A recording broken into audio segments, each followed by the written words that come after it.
Enwere akụkọ m ga-akọrọ unu. Aha akụkọ a bụ Azụ n'Osimiri.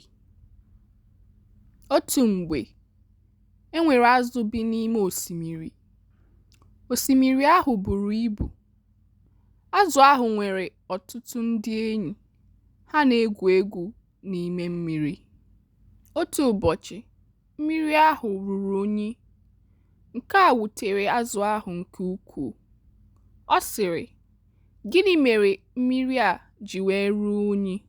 Otu nnukwu azụ sịrị ya, "Ndị mmadụ na-atụba ihe n'ime osimiri. Ọ bụ ya mere mmiri a ji wee ruo unyi."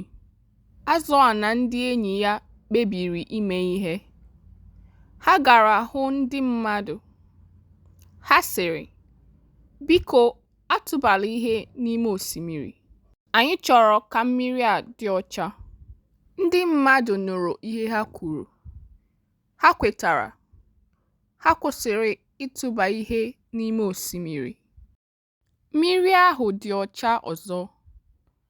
Azụ ahụ na ndị enyi ya nwere obi ụtọ. Ha bidoro igwu egwu n'ime mmiri.